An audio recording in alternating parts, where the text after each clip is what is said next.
Imagine that you lived 4,000 years ago. One day, the place where you live will be called Toronto. There is a great body of water where you fish. Your people travel from season to season from one place to another to gather plants, to track, to hunt, to gather. One evening, you are rushing through the dusk to reach the safety of your camp and its fire. You stumble over a tree root and fall. Your leg is wet with blood. 3 days later, you are overcome with heat. The leg is swollen and burning. You cannot walk. The village Shaymin, the healer, is summoned. And you barely recognize him, for you have become confused. For days, the Shaymin visits frequently. He sings and chants. He feeds you strange extracts, tells you the healing stories. He applies a mixture of mud and plants to your wounds. Gradually, your fever subsides, the swelling in your leg retreats, and eventually, you recover. Now, I know what lots of you are thinking. I know there's some administrators in the room, so immediately you're thinking, clearly this practitioner is not accredited. I know there's lots of physicians and nurses, and you're saying, you know, there's obviously no sterile technique being employed with the preparation of this mud. There's no evidence base for this practice. What is this guy doing? You might also be thinking, why is this guy in my real life, outside the fictional life, standing in front of this room telling me this story? And the reason I'm telling you this story is because I want to shift your perspective maybe a little bit about what it is that all of us do, and in that to convince you that we're all working with story. And so I'm going to ask you to take a slight leap of faith and, you know, put a bookmark on that story, which I will circle back to you, and we'll see if I've convinced you of our own narrative-based practice. So I think we often want to have meaning. We often want to do things that are worthwhile. And, you know, we wake up in the morning sometimes when we're tired and we're frustrated, and we ask ourselves, why am I going to work? You know, what is it all about? And hopefully this is not it. It's not just a simple operation, routine, boring, only doing it for the money. This is not you. That's not why you are involved with Casey House or why you're at that conference. You care about the practice, you care about your patients, your clients, and you care about the work that you do. I think it's fair to say that this is sort of the dream. And certainly when I was admitted to medical school, I think this was the grand dream. You know, I thought, wow, it will be perfect. I will be in a helping profession. Butterflies will sort of float into a luminescent horizon. Patients will give clear histories for which I will provide. Yes, I know. Yes, a lot of laughter. For which I will provide a clear diagnosis every time, and that diagnosis will be accompanied by a perfect solution. Maybe that's what you do at Casey House. I don't know. But it turns out it hasn't exactly matched up to my practice. And so, you know, so I spent 13 years in the emergency department at Toronto East General, and now I've moved to an opioid substitution practice, treating people with really, really complex situations and dynamic lives. And I have to say, you know, this is what it feels like on a lot of days, right? Would you like to buy a raffle ticket? First prize is a bed on one of the wards, right? And whether you work in an outpatient or an inpatient setting, I think you can identify with this, that often we're faced with constraints that are outside of our own control. We're trying to get resources that are not always accessible. We're trying to do the right thing, and often there are not immediately available perfect solutions. And nonetheless, we seek meaningful work. We seek to do something that feels like it's the right thing to do. And so, you know, this is a struggle. This is difficult for us to sort out. And I think we all have different ways of making sense of it. One of the ways that I make sense of it, and one of the ideas that really, really helps me, is the idea that narrative is always at the core of what I do. So I'm going to try to convince you of three things, really: that medicine exists only within a narrative, that as we seek to be empathic, we must always start with human narrative.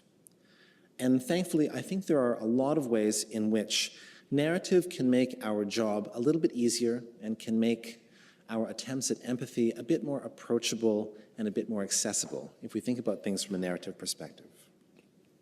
So, what do I mean when I say that medicine exists within a narrative? Well, we certainly know that our heritage of Western medicine comes from somewhere. We can think of certain historical figures who are associated with our tradition of medical practice. And in the next 5 minutes, I'm going to give you a complete history of Western medicine. Actually, that's not true. I'm going to give you a highly selective and biased smattering of random facts deviously chosen to illustrate my own point, which is sort of the way most talks are constructed, right? So that's my disclaimer, and it would be better if more talks began that way. Who is this? This is Hippocrates, who walked on this earth from 460 BC to 370 BC. You're probably familiar with the Hippocratic Oath. He was a man of the ancient world and is often thought of as the father of Western medicine, perhaps because he was the first to believe that diseases were caused naturally and not as a result of past sins, not as a result of the vengeance of the gods. He had lots of anatomical and physiological beliefs that were incorrect, but he did have this materialistic sort of view upon things, which is very much a view that we take with us to this day. This is Hippocrates refusing a gift from Alexander the Great. And that was because in the day of Hippocrates, the drug rep had not yet been invented. I should generously acknowledge the sponsorship of AbbVie. And I should say it was an unrestricted type of donation. And I am truly grateful. I apologize for this slide. Galen, AD 129 to 200. So Galen was remembered as an anatomist, and one of his major contributions was his work on the circulatory system. He was also somewhat of an orthopedist. He described the treatment of fractures, dislocations, and their reductions, methods of amputation, these sorts of practical things.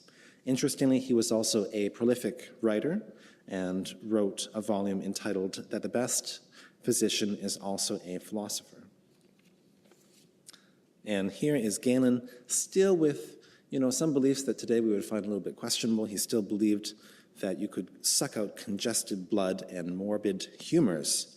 Here lieth the malady, and lo, I sucketh it with cup. I'm not sure what the NNT is on that, but clearly it was fashionable for a while. Galen was immensely influential, in fact, for 1,300 years.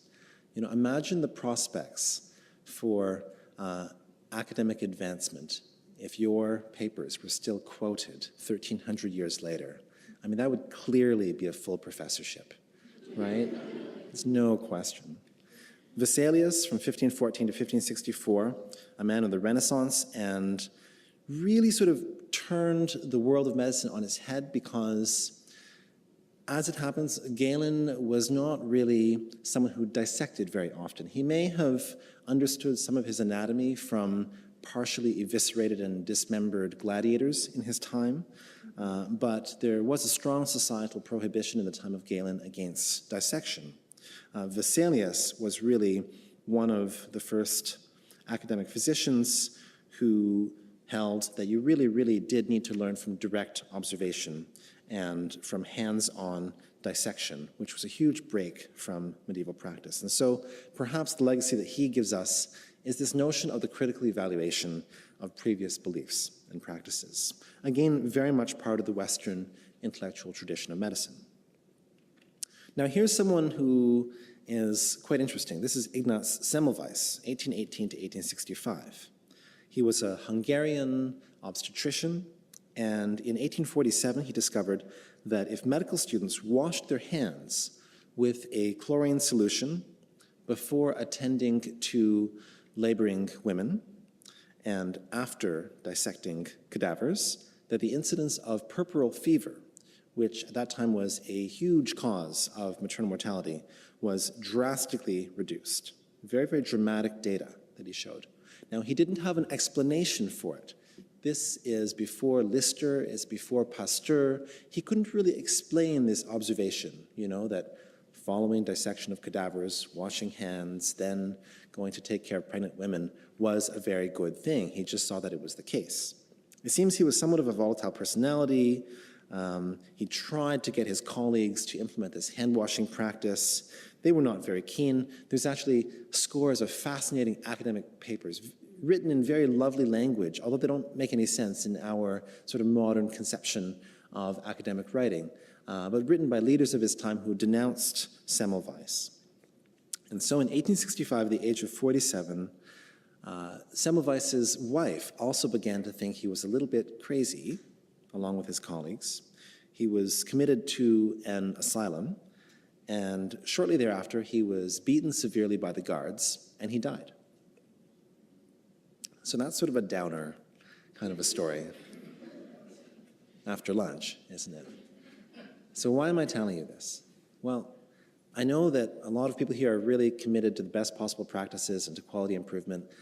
So I'm just telling you, in case you are trying to advance a quality improvement project in your work setting, in case you are trying to put forward best practices, and you're coming up against a wall, you're coming up against colleagues who aren't quite ready to change, just think of Semmelweis. Just think of how much worse it could be, right? Immediately, you will feel so much better about your own efforts. Oh yeah, another committee, that's fine. I'm not being beaten to death by guards. This is really okay. You'll feel better, I guarantee. And so we come to the modern era. It's Banting and Best. Banting was in and around Toronto from 1891 to 1941. As you know, discovered insulin, won the Nobel Prize for that discovery in 1923. And really the 20th century becomes this story of the success of effective pharmacology, as well as hygiene, sanitation, and immunization. Eventually, people did figure out why hand washing was a good thing, and now we're supposed to wash our hands. It's sort of a useful and sobering perspective to think that 100 years ago, we actually had no treatment for diabetes, and this illness was a guaranteed death sentence. Also, 100 years ago, we really had no effective antibiotics, and the mortality rate from pneumonia was around 25%. So the 20th century has been quite amazing in many ways. It's been a century of huge technical advances. It's been a century of data, and the combination of technical advances and data has turned out to be incredibly powerful, giving people treatments that were simply not imaginable, say, 3 or 4 generations ago. And what will the future bring? Well, this is Watson and Crick, and that's one of their models for the double helix. We don't know exactly what the future will bring. It may bring gene therapies. It may bring unimaginable treatments. We don't know, because things change. Now, there certainly is a lot of data right now. I think anyone who has grown up in the past sort of 20 years of medical training knows that everything is about evidence. Evidence is the mantra. You can sort of trump any discussion by pulling out a study. You say, well, you think that. Well, here's a study. Let me show you, right? This is a game very familiar, I think, to anyone who's gone through the U of T medical school system. It's a fun game, right? It's a fun game. My PDA is faster than yours, and I can pull up the latest meta-analysis. All we really need is digital textbooks, right? To carry all that stuff around. And then we're home free. We have the magic solution, right? We have evidence. That's what one might be led to believe. Now, how true is that? So, it's kind of interesting. So I have spent the bulk of my career in emergency medicine. And so in 1999, and I realized that's a little while ago, I think they were too scared to do this again, someone looked at all the treatments in an emergency department in Sheffield, in England, and just they wanted to know what proportion of the treatments that are being used are actually evidence-based. Well, they found, 18% roughly were evidence-based. 32% were thought to be self-evidently useful. That's things like reducing a dislocated shoulder. That's obviously useful. No one would do an RCT to figure out whether or not that's a good idea. In 28% of cases, there was no evidence for treatment.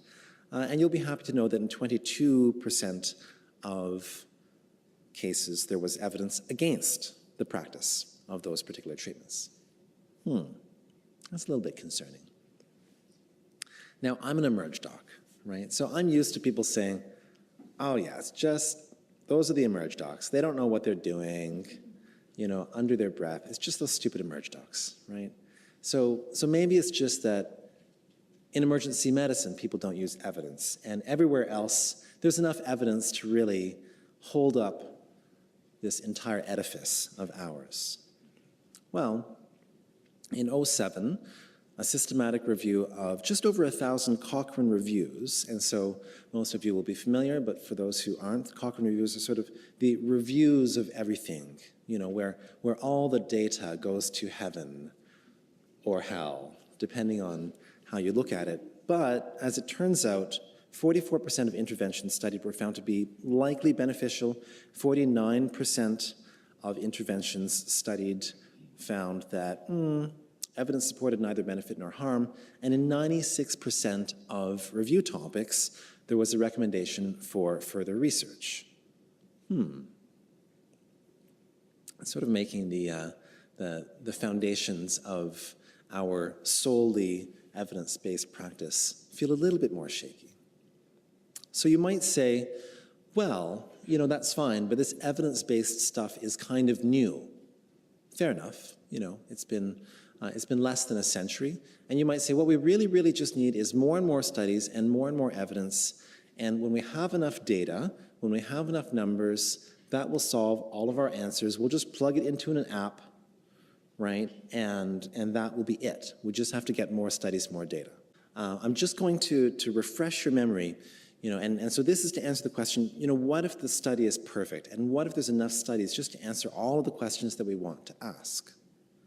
Now, I think that most people will be familiar with the concept of a study being statistically significant. And a study is statistically significant if it should be that the result could have been achieved by chance alone in less than 5% of cases in which such numbers were analyzed. So we say, if there's less than a 1 in 20 chance that someone could have gotten these results just by flipping enough coins, then we'll say that's significant. We often talk about the power of a study, right? And the power of a study refers to the ability of a study to avoid false negatives, all right? So it's to say, okay, if we're running a bunch of studies and there are 10 true hypotheses, with this power of study, we're only going to miss 2 of these hypotheses. And most people would accept any sort of study in which, it was statistically significant to a p-value of 5, which is what would be said, and is powered to 0.8. So that's fine. So here's some interesting speculation by a troublemaker, John Ioannidis. And so he says, okay, so imagine that there are 1,000 hypotheses out there in the world somewhere, in the realm of perfect truth, right? 100 of those are true. And we're trying to figure out which ones. And we're going to do, a bunch of studies to figure this out. We're going to accept a statistical significance of 5%. And what will that give us? That will mean that, of the 900 true negatives, 45 actually look positive, meaning they're a false positive. They're not actually positive. Meanwhile, if all these studies are powered to 0.8, they're going to miss 20 true positives and find 80. So what does that give you? And we all know there's a huge publication bias. Negative studies very often don't get published. You end up reading the positives as if that's the only thing that's been done. And so you would end up with 125 studies showing positives, and 45 of them would be false positives, and 80 of them would be true positives. That's a little bit less confidence-inspiring to say, yeah, you know what? Applying fairly rigorous and accepted criteria, we're probably going to end up with a third of studies that are actually showing false positives. And Ioannidis makes the point that these are generous assumptions, that lots of studies are published not being quite statistically significant, but as a study which suggests something, or perhaps not powered to 0.8, but they still get published. If you sort of change the assumptions a little bit, say if everything had a power of 0.4, what you end up with is 45 false positives and 40 true positives, which doesn't look very good at all. All of this is a bit of a mental exercise, right? And what I'm not saying is, I'm not saying that evidence is bad. What I'm saying is that we have to really think carefully about what evidence does for us and what it doesn't do for us. Now,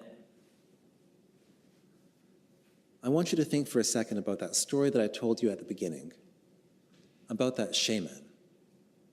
And think about this sort of description by Eliade, who's sort of the seminal writer on the notion of shamanism.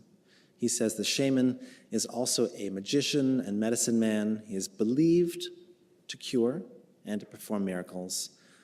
But beyond that, he may also be priest, mystic, and poet, the guardian of traditions. So I think when I told you that story, which was a fictional story, your immediate reaction was probably, well, that's a nice story. I mean, it's not really something that has a great deal of relationship to how I practice medicine or to what I do in my work, but it's kind of a nice story, right? And here's this shaman applying mud. Who knows what the heck he's really doing? He's singing stories, he's chanting. That's very nice. That's very nice. It's not the modern world. I would suggest to you that it's a little bit closer to what we're doing than we often immediately recognize. I would suggest to you that in every era, in the era of the Shaymin, in the era of Hippocrates, in the era of the Galenic physicians, those who learned from Vesalius, and in our own era, we are also very much telling a story. It just so happens that we are telling the story of our time, and the story changes. The story, which was a shamanistic story at one time, became a story about some sort of material determinism, but based on physiological beliefs which we no longer hold to be true. The concept of human anatomy, that story in itself changed between Galen and Vesalius and the people who came after him. The story of microbes and germs was also a story that was rejected initially because it lacked a story. It was a finding that Semmelweis made without explanation. And so I would put it to you that in every era, we are telling the story of our time. And it so happens that we currently live in the age in which the predominant story is one of numbers, of the appearance of precision, and of the use of data. So, what has that got to do with narrative? Well, I think it's a great starting point for us to think about empathy. If we can think about our own story as being a bit faulted, I think that helps us to engage much more readily with the uncertain ground that our patients are walking upon. But I also think that empathy always starts with human narrative. It's always about understanding what's going on with patients. Now, what do I mean by that? So these are very, very obedient and cooperative patients. Mr. Owl has come with his ear problem, or rather his eye problem. Mr. Rabbit has come with his ear problem, Mr. Elephant with the nose, and Mr. Giraffe with the throat problem. I have a feeling that your patients don't come as neatly labeled as this. Now, certainly if I think about the typical patient whom I see, a patient whom I see has pain in the foot, which radiates to the left shoulder. They're also seeing stars, and they're having acute chest pain, as well as a rash. And also, doctor, I might or might not have snorted 2 lines of something that someone gave me, which might be cocaine, but I'm really not sure, because it's not my usual dealer. You take all this in, and you assemble a narrative. You give it meaning.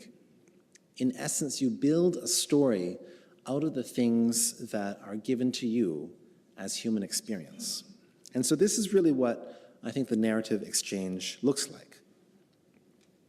The form is basically something happened to me, someone heard my story, someone used their special knowledge and tools to explain the story, and someone told me what would happen next. Now, I think the sequence is actually very, very important. So I'm going to sort of slow down and sort of walk us through this a little bit. First, someone comes to us because something is happening in their life. They experience that as their own story. And then they begin to tell it, they begin to explain it. And what is it that they want? They want someone to hear. They want someone to listen properly and to latch onto their story. So that's 1 and 2. Now, let me ask you this. Has anyone here ever had the experience of trying to explain something to a patient or client, trying very hard, repeatedly, persistently, to explain something to a client, and to feel like they are just not listening? They're just not getting it. Has anyone ever had that experience? I know it's a pretty rare experience, right? Yeah, I think, all of us may have come up against this once or twice in our careers. Now, there's all kinds of reasons for that, right? There can be physiological reasons, there can be cognitive reasons, there can be reasons associated with substance use for which people cannot fully understand the information that's being given to them. And to be absolutely fair, there are some people who are just not good at listening, right? But I challenge you to ask yourself this question when you're in that situation the next time. When you're trying to give those explanations, transmit the information, hammer it home, tell the patient or the client, this is what you need to do, this is why you need to do it. Stop and ask yourself whether, before you did that, before you tried to explain to them what you wanted to explain to them, whether you truly heard what they told you. Because I think there are certainly many, many instances in which the process of us explaining something can never go forward. Step 3 and step 4 can never happen because step 1 and step 2 have not been completed. The patient has not felt that someone has heard their story. And if you think about the therapeutic exchange as a narrative exchange, this makes perfect sense. I think of it almost like a baton in a relay, that the patient comes in bearing their baton, bearing their story, and say, look, you have to grab this. You have to grab this stick. And only once you grab the stick can you run with it. And so I think in many ways, people give us the beginning of the story and want us to hear and to latch onto the story in order to be able to use our special knowledge and our tools to explain the story to them. And the special knowledge and the tools are different in every era. They're different now than they have been 100 years ago, and they'll be different in 100 years from now. But the baton will still be the same.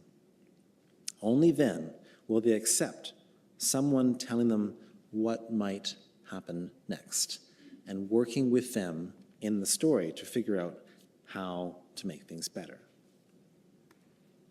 Now, the last thing I want to talk about is how potentially, I think, narrative can help make empathy work better. I think all of you have felt like this once in a while. I know exactly how you feel. I feel your pain because you're driving me crazy, and I feel just as painful as you are telling me that you feel. Maybe I'm more cynical because I'm an emerge doc. No one seems to be endorsing this point of view. Well, that's okay. But I think it's fair to say that identifying with people's problems, identifying with the difficult things that are going on, can be taxing, can be tiring. And it may be useful to draw a distinction between empathy and sympathy. So interestingly, there is actually recent work which shows that physician empathy increases patient satisfaction and improves compliance and outcomes. There is actually a recent paper which was presented by Dr. Hojat showing that there is quite a bit of empirical evidence associating positive outcomes with perceived clinical competence and tangible patient outcomes, showing that medical students with higher empathy scores are rated higher on clinical competence as evaluated by their faculty, and physicians with higher empathy scores are more likely to produce better patient outcomes. Now, he also tells us that there's a distinction between empathy and sympathy, where sympathy is this experience of actually feeling the patient's pain, actually feeling like you have an arrow that's been shot into your bum. Not so pleasant. While empathy is predominantly a cognitive attribute, and it's about understanding patient pain. It's a key difference because one of the findings is also that an overabundance of sympathy can be detrimental, can lead to burnout. It's much more useful, apparently, to be empathic, to understand without actually having to have someone shoot you in the bum with an arrow like that. I think narrative can help us here, because if we view the interaction as one of the exchange of a story, we can understand that we're not taking upon ourselves the actual problem of a patient as our own emotional content, but we're understanding it as a story with which we are working. And ultimately, I think that can be much more helpful for patients. You'll be happy to know also that, in fact, literary fiction promotes empathy. So there's interesting recent work which has been published in no less a journal than Science. And this is fascinating because they've used this academic tool called theory of mind, which is a measure of people's ability to understand each other's mental states. And, so it's an academic concept of empathy. And they divided people into groups in which they read literary fiction, or they read popular fiction, or they read nothing at all. And I love this study because they actually showed that you have to read literary fiction to enhance your theory of mind scores. So you have to read difficult, challenging books. It turns out if you read Danielle Steele, or Tom Clancy, seriously, this is what they did. They have a book list, in fact, of what books they used. That does not improve your theory of mind scores or your empathy. It's also worthwhile pointing out that they found that the effect was temporary, which is very, very important for all of us writers because it means that you have to keep on reading literary fiction. It's not like you can just read War and Peace once or Anna Karenina once. You have to keep on in order to maintain the benefits of empathic response that literary fiction can confer. So how do we think about empathy? This is a really, really great sort of framework by Dr. Helen Rees, and I think of it in many ways as a framework for telling a story about being a caring human being. When you go through it, it seems fairly straightforward and fairly intuitive, and yet I think many of us find ourselves not necessarily attending to all these details. So, This framework is easy to remember because the acronym is empathy. Turns out eye contact is very, very important.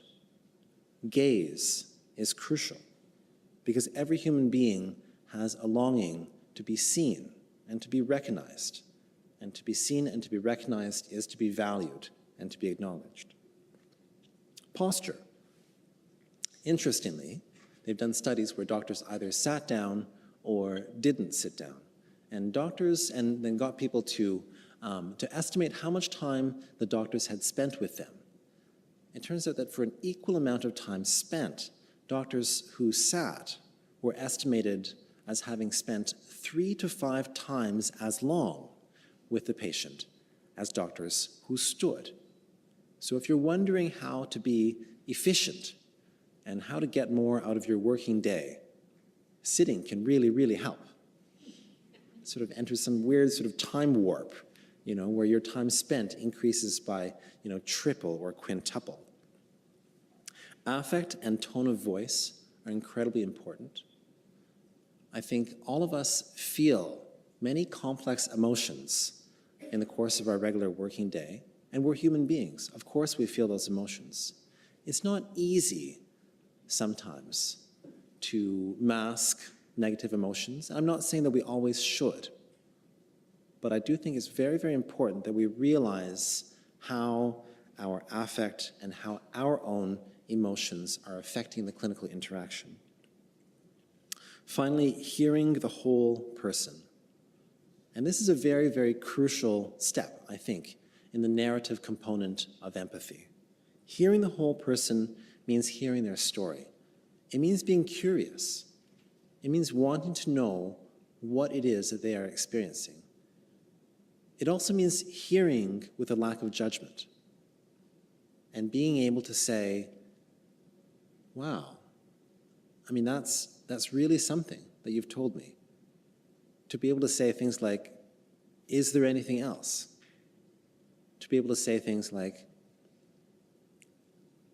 that is quite a story.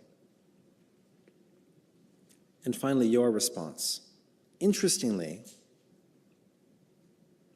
it's often found in the research on empathy that most feelings in a clinical interaction or in a professional interaction turn out to be somewhat mutual.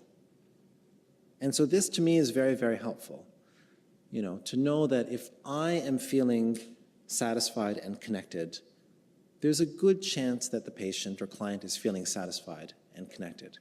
If I'm feeling like this story and the way it's going is frustrating and annoying, well, they're probably feeling like it's frustrating and annoying as well. And that can be a really, really useful gauge of how well or how badly the story is unfolding. Ultimately, I think if we pay attention to human stories and to human narrative, we can deliver much, much superior care. Groupman tells us that statistics cannot substitute for the human being. Statistics embody averages and not individuals. Now, this is a glass of water. We live in a funny time. We live in a time in which you can buy an exact quantity of water. You can buy 250 milliliters of water or 500 milliliters of water. But the real question that you're asking when you take that bottle of water is, will this quench my thirst? Similarly, we live in an age of numbers, statistics, data. The odds of everything are discoverable. And yet really, what someone wants to know, if we're recommending they do something to improve their health or take a particular medication, is, what does this mean to my life? How will this change my story? I think that in many ways, we live in an age in which there's a huge amount of information, a huge amount of data, and a greater and greater challenge in terms of making sense of that data and coalescing it into a meaningful narrative and a meaningful story. Empathy can help. narrative can help. And as the Dalai Lama tells us, love and compassion are necessities, not luxuries. Without them, humanity will not survive. Thank you.